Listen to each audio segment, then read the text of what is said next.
bulan. 1 bulan Ibu hidup gelap-gelapan? Iya, sama rublek itu 1 bulan lilin tinggal habis satu wadah gitu semana. Lilin, beli lilin. Kenapa kok masih bertahan di sini waktu itu sebulan? Kan belum ada tempatnya gitu loh, kan belum dikasih pesangon gitu.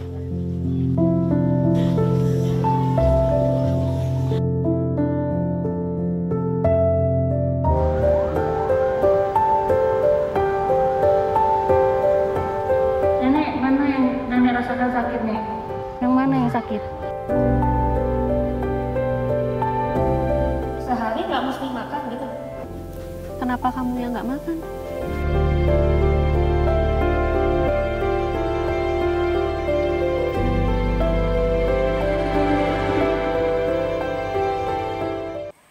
Sampai usia berapapun, meski kita sudah beranjak dewasa, sosok ibu sepertinya tidak pernah lekang oleh waktu.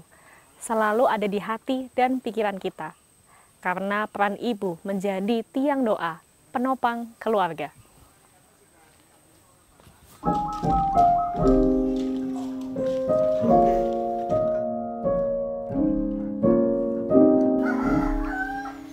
Kami menemui Ibu Iswati di Mojokerto, Jawa Timur. Tidak hanya menjadi pengurus rumah tangga, tetapi ia menjadi tulang punggung bagi keluarga. Di tengah hidup yang serba terbatas, Ibu Iswati tetap berbagi kebaikan. Ibu, Ya, apa kabar? Sehat? sehat. Sehat.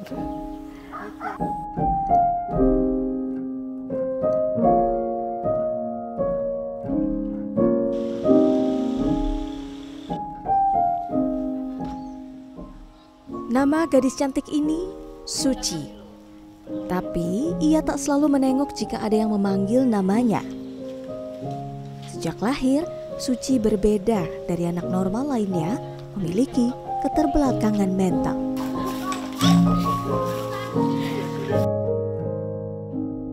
Suci adalah anak bungsu pasangan Juair dan Iswati.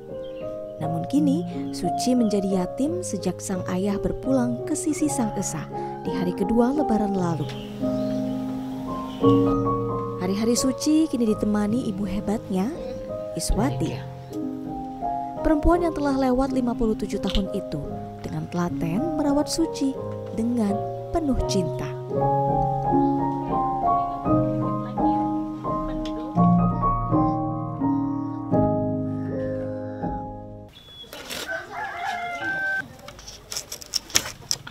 Aku banget mangkal kaki yo, kelupaan. Sejak kepergian suaminya, Iswati kini berjuang sendirian. Tak hanya merawat Suci di rumah, tetapi menjadi satu-satunya pencari nafkah di rumah. Apalagi ia harus menghidupi dirinya sendiri, Suci dan ibunya yang sudah lanjut usia.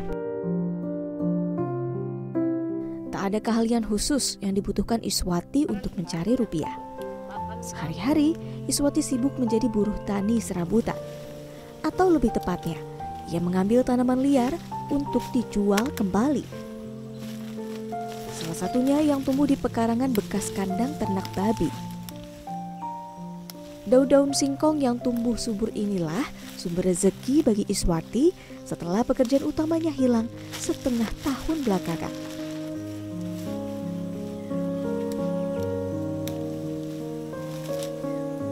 Dulunya tempat ini adalah peternakan babi, tempat Iswati bekerja. Biasanya ia bertugas memberi makan dan memandikan ratusan babi dengan upah 1 juta per bulan. Penghasilan tetap seperti itu tentu sangat membantu kebutuhan rumah tangganya. Warga Iswati juga diberi satu ruangan agar ia dan keluarganya bisa tinggal di sana. Namun, sejak Desember 2022, peternakan babi berhenti beroperasi.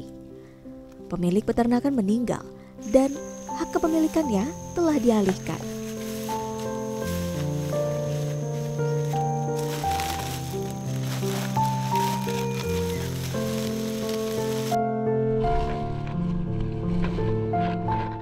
Sejak kapan sih Bu ini nggak beroperasi lagi, ini nggak jalan lagi ternaknya?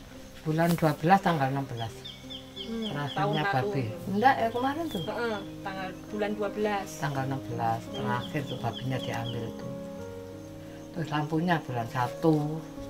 Sudah nggak ada lampu. Enggak, Berarti bulan Bapak 1 tanggal 15 enggak ada lampu. 1 bulan.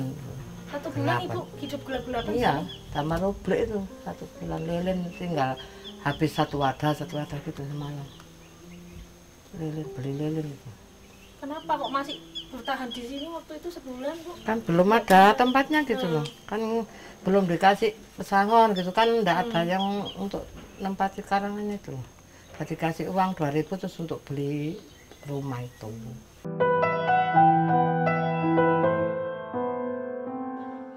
Hari ini tak banyak daun singkong yang bisa dikumpulkan Iswati.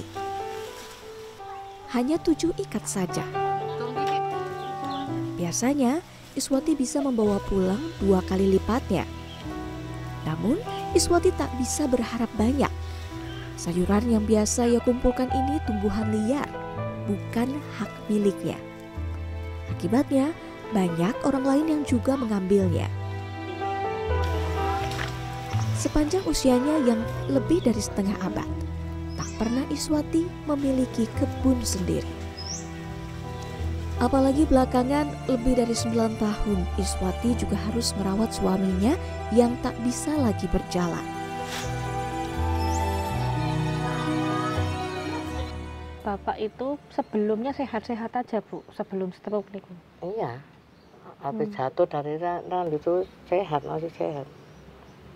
Masih kan jalannya kan kencik gitu, nggak bisa Pincang nih, Iya. Bu, setelah jatuh nih. Iya.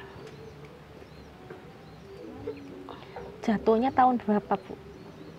Sudah lama Iya. sejak jatuh. Terus habis jatuh terus di rumah 1 tahun, terus kerja di kandang itu 8 tahun, 9 tahun. 9 tahun lalu itu jatuh Iya. dari pohon itu. Iya. Itu disuruh orang berarti. Bu? Iya, mereman gitu loh. Lewang-lewang. Iya, mereman nunduk kapuk gitu. Katanya kan nggak mau, kan pikirannya nggak enak gitu loh. Terus disuruh nggak apa-apa, pelan-pelan gitu. Terus siangnya jatuh itu. Kan tahu kan tetangga ini kan cari rumput. Karena Ibu nggak ikut ke sana. Enggak, saya kan kecilnya Suci tuh. Hmm. Masih ngesot, belum bisa jalan.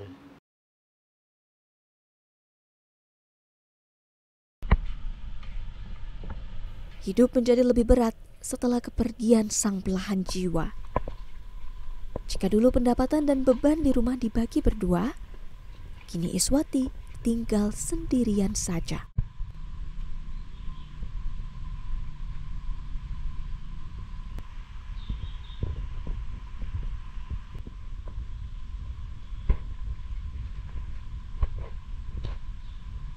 Kan Anaknya, sudah Bu. orangnya kan nggak punya anak, mau bisa gitu loh, mau apa bisa-bisaan, terus akhirnya ketemu anak itu nggak jadi bisa gitu.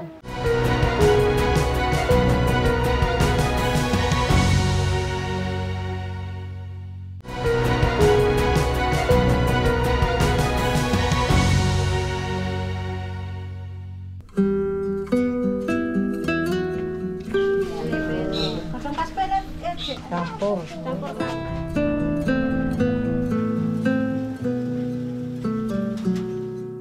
Matahari beranjak naik di puncaknya. Teriknya siang tak menyurutkan semangat Iswati.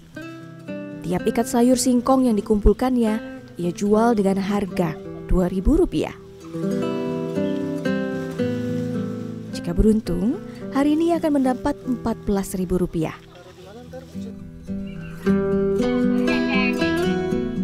Mau tidak mau, uang itu harus cukup untuk makan 1 hari. Beruntung, Iswati tidak harus menanggung semua kesusahannya sendirian. Pinten Andes? 2.000. Tetangga di sekitar rumahnya tak segan selalu membeli apa saja yang Iswati jual.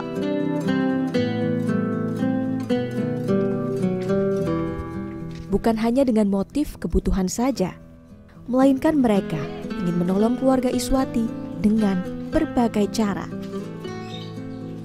Selain membeli sayur yang dijual Iswati, Tak jarang tetangga meminta ibu tunggal itu untuk membantu pekerjaan rumah tangga di rumah mereka.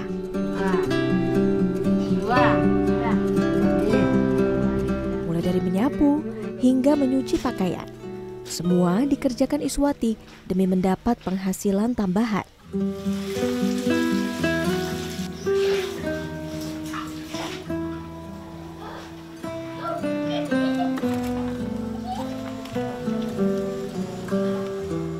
Rp15.000 hingga Rp20.000 setiap satu kali ia bekerja di rumah tetangga. Bisa dibawa pulang untuk membelikan jajanan kesukaan Suci, putri bungsunya. Selama tinggal di rumah mereka di Dusun Gempol, Desa Wonoploso, Kecamatan Gondang, Kabupaten Mojokerto, keluarga Iswati juga tak pernah merasa kelaparan sekalipun sedang tak memegang uang. Tetangga mereka tidak akan tinggal diam. Kangge kula niku nggih setunggale nggih wong namine nggih kados dhek nggih tiyang boten gadah nggih ya.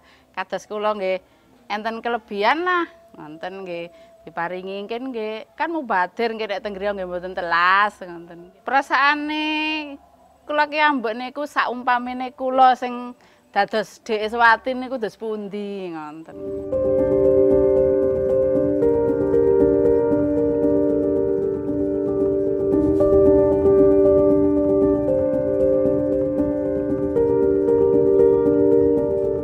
Empati menjadi kekuatan terbesar yang mendasari gotong royong di desa tempat Iswati tinggal.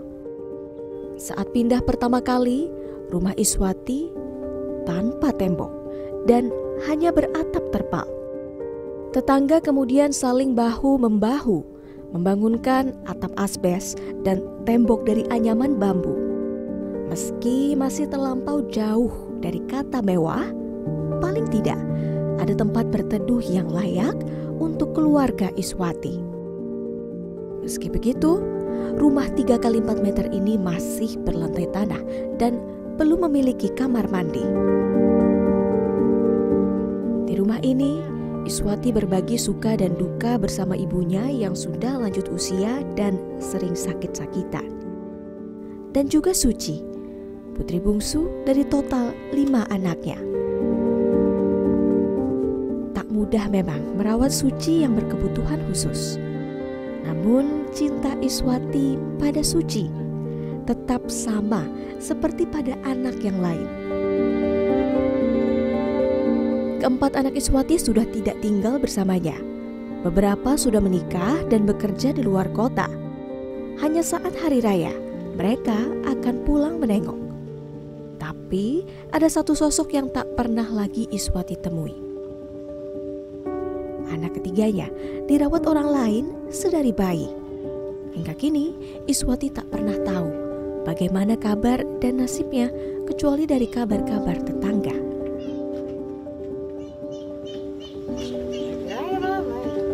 Nikah kan 2. Nggak tahu yang ikut orang tuh nggak tahu kan sudah nggak dipikirin kan nggak ikut saya, ikut orang tuh.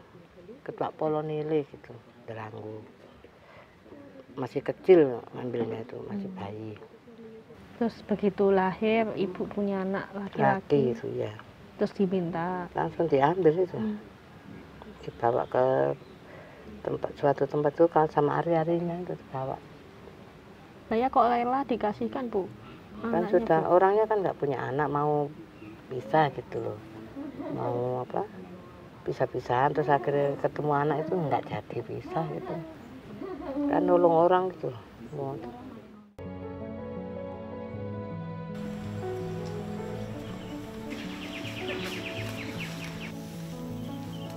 Anak yang dikandung dan dicintai, Iswati relakan untuk mempersatukan keluarga yang hampir bercerai. Itulah mungkin rahasianya menjalani hidup. Berbagi kebahagiaan walau dalam kekurangan. Kisah Iswati bukanlah hanya sekadar angin berlalu.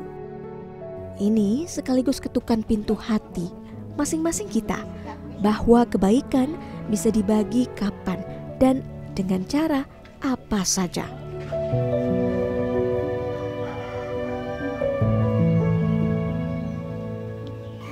Ibu Iswati adalah satu lagi contoh nyata bahwa sesungguhnya tidak pernah ada hidup yang terlalu sulit untuk dijalani. Karena kesulitan itu sesungguhnya mungkin hanya bentuk kekhawatiran semata. Karena rezeki tidak pernah salah untuk datang kepada orang yang selalu tak pernah lelah untuk berbuat baik. Kayak apa itu rasanya melihat orang jijik sama anak sendiri.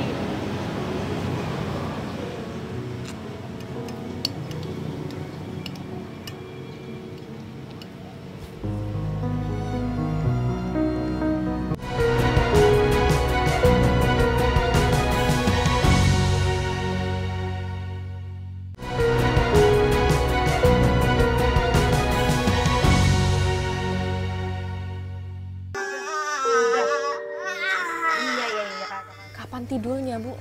1 jam ya. Satu hari 1 jam, Bu.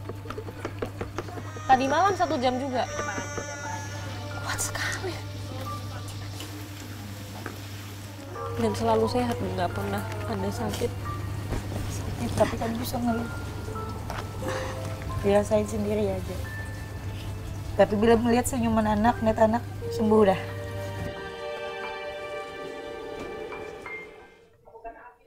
Membahas ibu rasanya tidak akan pernah ada habisnya, karena ia bukan hanya sosok yang merawat kita, tetapi juga sanggup menjadi tulang punggung bagi keluarga. Seperti yang kami temui di Palangkaraya, Kalimantan Tengah, Ibu Rainawati, yang merawat anak-anaknya termasuk putrinya Nia yang berkebutuhan khusus. Ibu Ina juga menjadi tulang punggung bagi keluarga sebagai ibu tunggal. Inilah pagi yang biasa bagi Rainawati. Mobil angkutan umum langganan sudah datang menjemput Ina, begitu ia akrab disapa. Semua barang dagangan dibawa.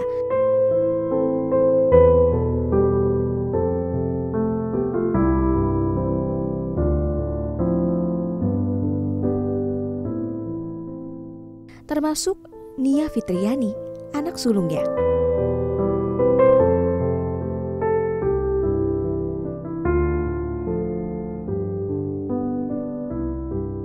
Usia Nia sudah memasuki 16 tahun, tapi ia berbeda dari remaja seusianya. Anak pertama dari 3 bersaudara itu mengalami kelainan pada tengkorak kepalanya sejak lahir. Berat badannya jauh di bawah normal, hanya 30 kg. Gadis ini sudah pernah diperiksa di rumah sakit di Banjarmasin waktu usianya 3 tahun. Karena keterbatasan fasilitas kesehatan dan biaya, Nia hanya sempat berobat alternatif 1 kali, tapi urung dilanjutkan. Suami Ina meninggal 2 tahun lalu karena serangan stroke. Kini ia berjuang sendiri, mengasuh anaknya sembari mencari nafkah sebagai penjual keripik. Meski di sekitar rumah Ina tinggal dengan saudara-saudaranya, tak mudah menitipkan Nia pada orang lain. Membawa putri spesialnya sambil bekerja adalah satu-satunya pilihan yang harus ditempuh. Ada kalanya seluruh dagangan kerupuk ikan, peye, hingga kacangnya laris terjual. 1 bungkus dihargai 10 hingga 15 ribu rupiah. Dalam 1 hari membawa sekitar 30 bungkus jajanan. Bahkan sejumlah pembeli yang merasa berempati pada Nia juga memberi sedikit sedekah. Namun tak jarang juga Ina mendapat perlakuan yang tak mengenakan hati. Terkadang siang-siang tuh rajin ada orang lewat turun dari taksi. Ibu-ibu hamil, karena yang juga orang yang lewat. Tapi kami kan ada papai. Berarti kan mengganggu orang. Kami jualan. Nah, ini ya. Mungkin orang lihat jijik atau apa. Padahal kadang bikin ini aja serba bersih kami di rumah. Kayak apa itu Bu rasanya melihat orang jijik sama anak sendiri.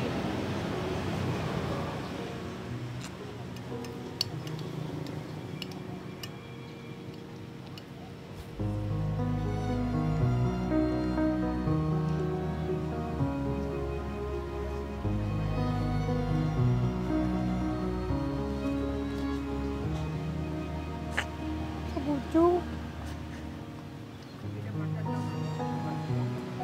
Ada orang mana emang itu juga jijik. Mamanya aja kuat. Seorang.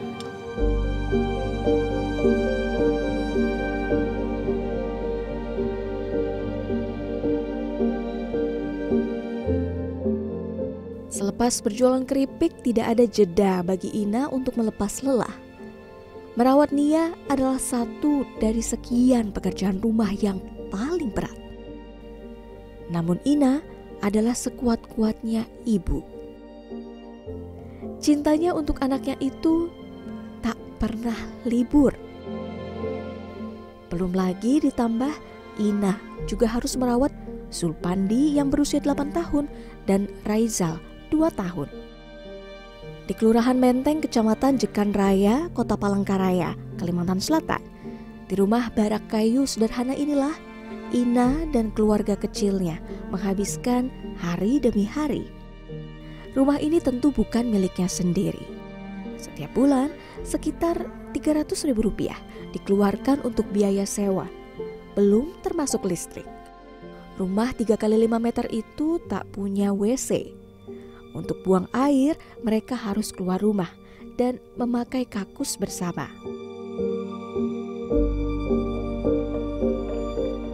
Jika malam tiba, Ina tak bisa langsung merebahkan tubuhnya. Ia masih harus membuat keripik untuk dijual keesokan hari. Ini satu jenis aja berapa lama mengerjakan berarti Bu? Kalau ulun aja biasanya bikin ini seadonan tuh 3 bungkus ini nah. 3 bungkus ini, tepungnya 1 ini, jadi kan 4 bungkus. 4 jam baru selesai. Makanya satu anak tuh harus tidur kalau ulun kerja kayak ini. Tapi dapatnya lumayan. Modalnya hitungannya sama minyak tanahnya tuh 100-an. Hasilnya 2,5. Jadi ada untung 150 ya. Untuk hidup sehari-hari, untuk transport segala macam itu tadi yang juga pengeluarannya besar. 4 jam untuk satu jenis aja itu Bu. Nah makanya. Kapan tidurnya Bu? 1 jam ya. Satu hari 1 jam Bu. Tadi malam 1 jam juga. Kuat sekali.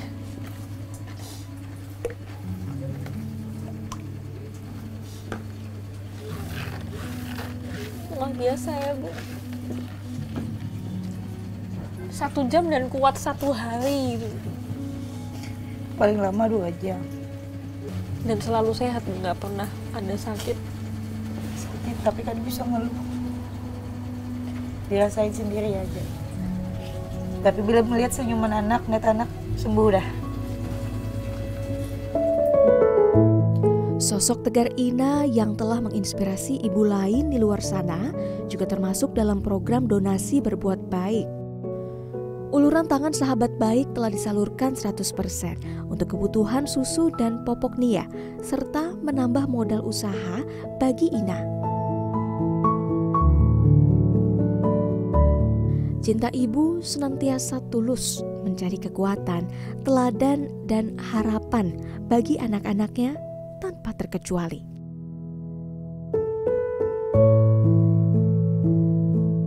Kasih ibu yang demikian tergambar dari bagaimana Ina menyebarkan kebaikan pada kita dengan menjadi contoh kisah keikhlasan.